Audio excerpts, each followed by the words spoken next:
दी print के YouTube channel को subscribe करें और ताज़ा अपडेट्स पाने के लिए बेल आइकन दबाएं।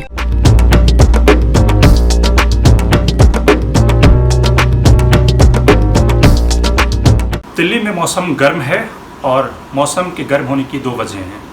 पहली वजह तो निश्चित रूप से आप जानते हैं कि किस तरह से क्लाइमेट चेंज और किस तरह से मानसून नहीं आया उसकी वजह से, और ढेर सारे लोग दिल्ली के लोग इस समय मनाली में हैं और जिसके कारण ट्रैफिक जैम हो गया है मनाली में। लेकिन खबर ये नहीं है, खबर है दिल्ली में मौसम इसलिए गर्म है क्योंकि मोदी सरकार का पहला यानी कि दूसरे टेनियर का पहला मंत्रिमंडल विस्तार इस सप्ताह होने की संभावना है। वैसे तो समय कोई नहीं जानता सिर्फ प्रधानमंत्री के अलावा, लेकिन ये उम्मीद की जा रही है कि ये मंत्रिमंडल विस्तार जिसका कि समय पिछले एक साल से इंतज़ार कर रहे थे नेता पार्टी के सदस्य, वो मंत्रिमंडल विस्तार इस हफ्ते यानी कि कभी भी हो सकता है।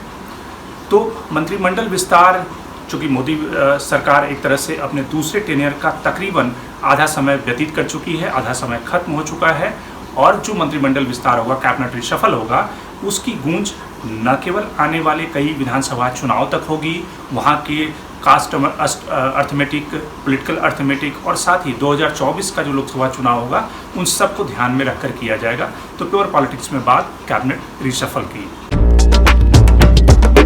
सबसे पहले बात करते हैं कि आखिर कैबिनेट रिशफल इतने डिले क्यों किया जा रहा है, या इतने डिले के बाद होने की क्या संभावना है।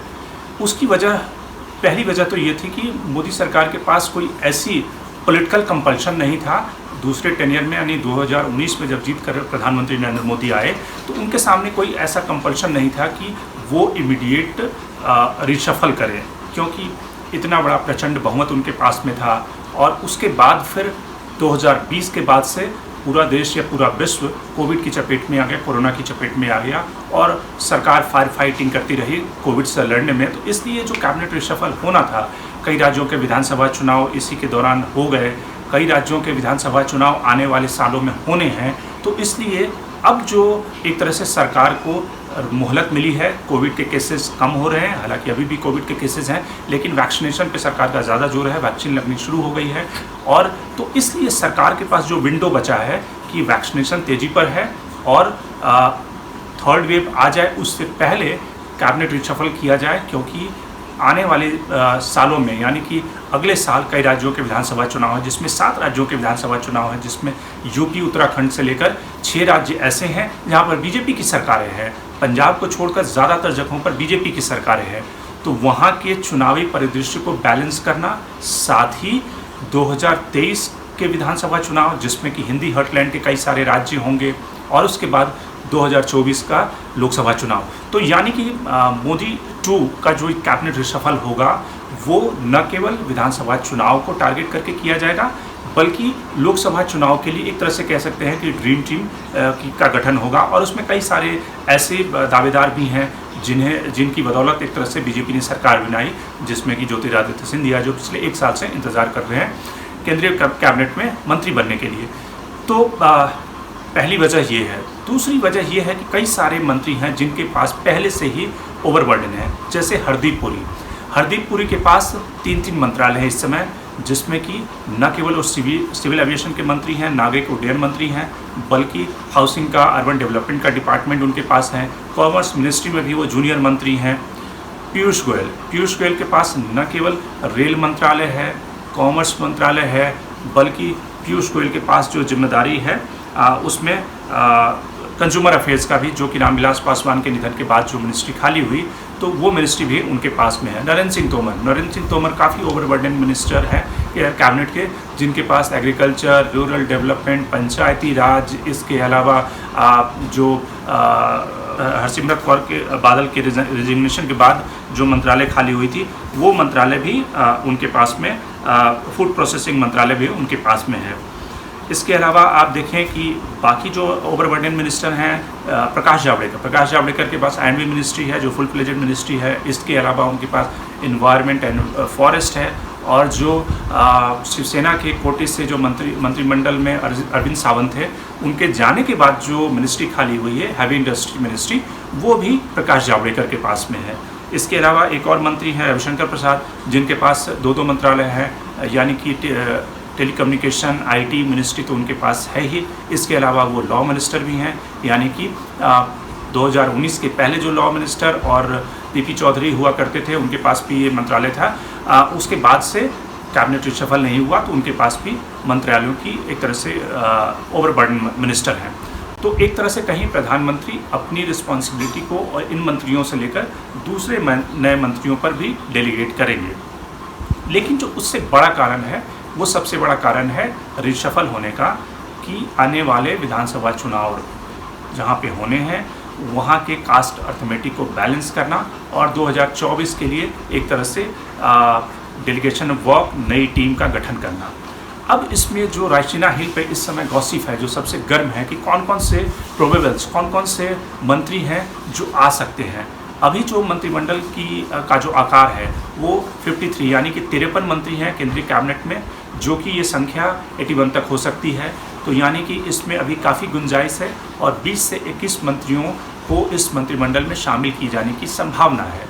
कौन कौन से मंत्री जो किन किन राज्यों से आ सकते हैं, जो प्रोबेबल्स हैं, उनके नामों की भी चर्चा करते हैं। जैसे बिहार से सुशील मोदी जो कि डिप्टी चीफ मिनिस्टर थे, वो वहाँ से रिलीव हुए और माना जा रहा है कि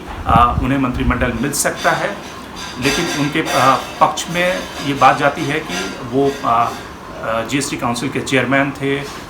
इससे पहले डिप्टी चीफ मिनिस्टर रहे हैं और लंबा एडमिनिस्ट्रेटिव एक्सपीरियंस उनके पास है, प्रशासनिक अनुभव है। अगेंस्ट में उनके सिर्फ ये बात जाती है कि वो कहीं ना कहीं पुराने लाल कृष्ण आडवाणी के कैंप से जुड़े हुए थे और नीतीश कुमार के साथ उनकी बड़ी अच्छी ट्यूनिंग थी, जो कहीं ना कहीं इस रिजीम में एक खराब बात मानी गई थी। इसके अलावा बिहार से जो जेडीयू कोटे से आरसीपी सिंह, लल्लन सिंह, और अगर जेडीयू इस मंत्रिमंडल में शरीक होता है, क्योंकि जेडीयू के अंदर भी लंबी लिस्ट है शामिल होने वाले की, जिसमें आरसीपी सिंह, लल्लन सिंह, संतोष कुशवाहा हैं। पशुपतिनाथ पारस जो कि एलजेपी खेमे का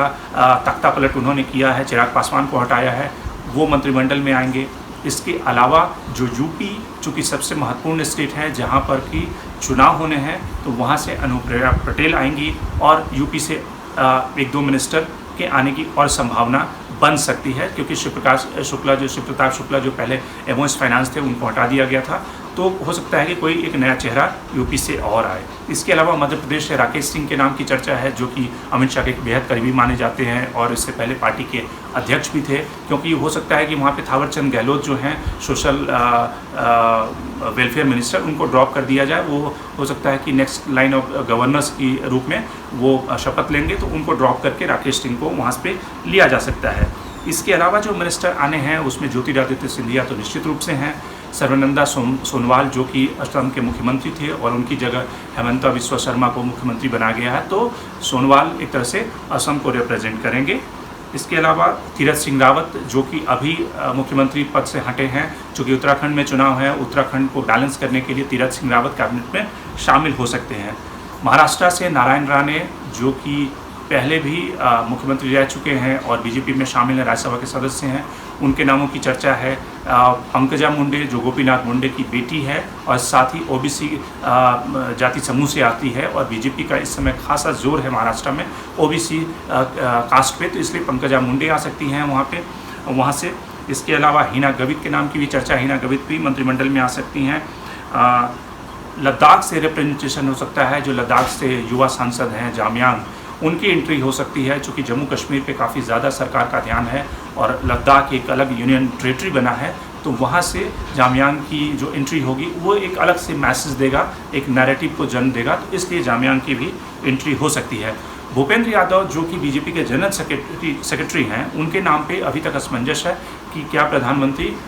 जो पार्टी में उनकी रिस्पॉन्सिबिलिटी है उसको अलग करना चाहते हैं और वो केंद्रीय कैबिनेट में उन्हें लेना चाहते हैं। तो भूपेंद्र यादव को लेकर अभी भी असमंजस है, लेकिन उड़ीसा के कोटे से भी किसी मंत्रिमंडल में एक मंत्री का शामिल तय माना जा रहा है कि तय होगा। धर्मेंद्र प्रधान के साथ में अश्विनी वैष्णव या जे पांडा में से एक कोई ना कोई शामिल हो सकता है मंत्रिमंडल में। तो ये तकरीबन ढेर सारे नाम हैं जो 15 से 18 मंत्री नए बन सकते हैं मोदी कैबिनेट में, लेकिन जोर ये होगा कि किस तरह से विधानसभा चुनाव में कास्ट अर्थमेटिक को, वहाँ के रिप्रेजेंटेशन को बैलेंस किया जाए और साथ ही